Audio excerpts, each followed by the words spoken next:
नमस्कार।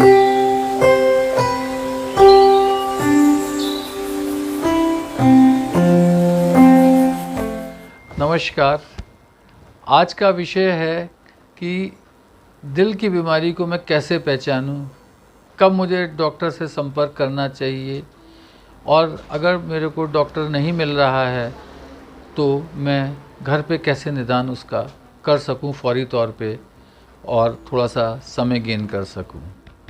इस विषय में मैं ये कहना चाहूँगा कि दिल की बीमारी किसी भी उम्र में किसी को भी हो सकती है, लेकिन ये देखा गया है कि जिन लोगों में डायबिटीज़ है, ब्लड प्रेशर है या गुर्दे की बीमारी है, कैंसर है, उनमें दिल की बीमारी की संभावनाएं कई गुना ज़्यादा बढ़ जाती हैं।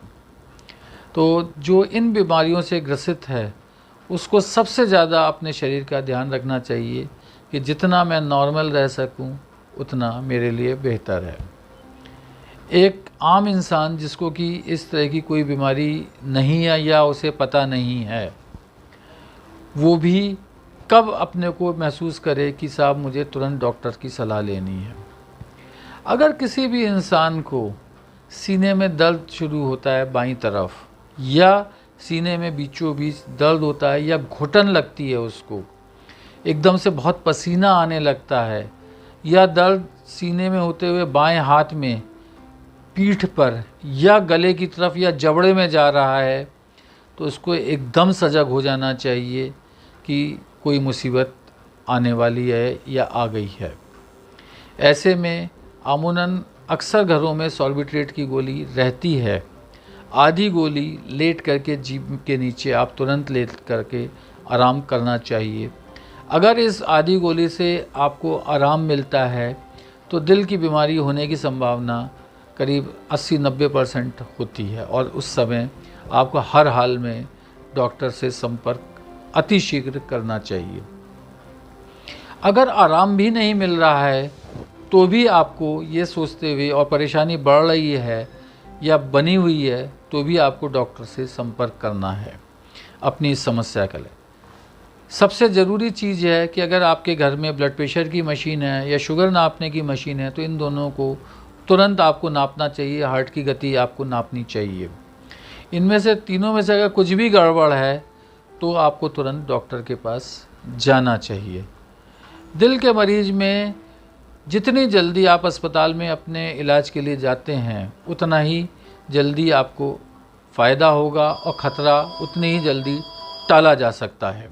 सबसे ज़्यादा समस्या हमारे इस देश में गैस की है। हर बीमारी का जो वजह है और इलाज है वो गैस होता है और इसमें बहुत सारे लोग अपनी जान गंवा बैठते हैं।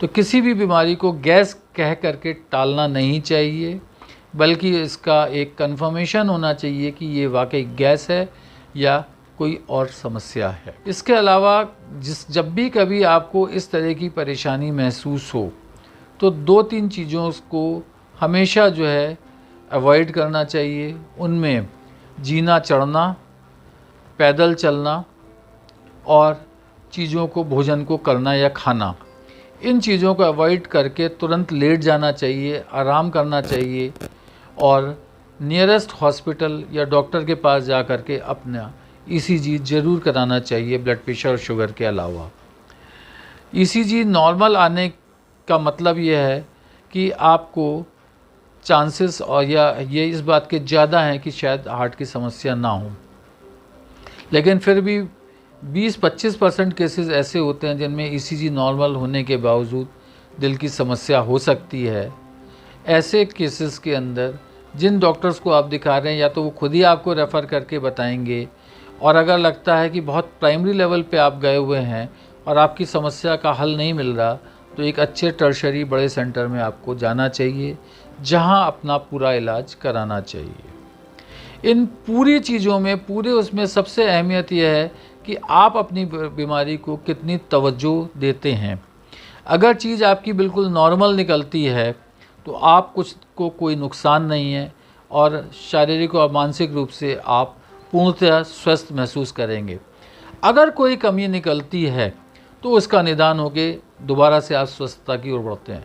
लेकिन अगर इन दोनों रास्तों को छोड़ के आप ये मान के बैठे कि कुछ नहीं है, गैस नहीं है, तो आपको 50% चांस ये भी है कि आप अपनी ज़िंदगी से हाथ धो बैठें या कोई बहुत बड़ा नुकसान कर सकें।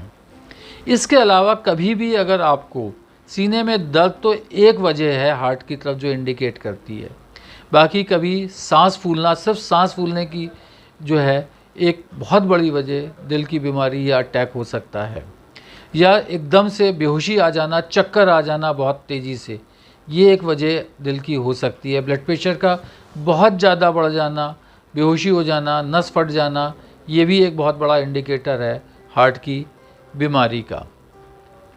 कई लोगों में सिर्फ पेट में दर्द हो सकता है और घबराहट हो सकती है, और कई मरीजों में ये एक हार्ट अटैक का सिम्टम हो जाता है, हो सकता है। पूर्णतया करा करके और इसका निदान किया जाए, कंफर्मेशन हो कि मुझे वाकई हार्ट की तकलीफ़ है या गैस की है या कोई और वजह है। आपकी सजगता आपको ज़िंदगी दे सकती है, आपकी परिवार की एक रक्षा सुरक्षा आपके अपने हाथ में है, और मैं ये चाहूँगा कि हमेशा अपने शरीर के प्रति वफ़ादार और सजग रहें। धन्यवाद।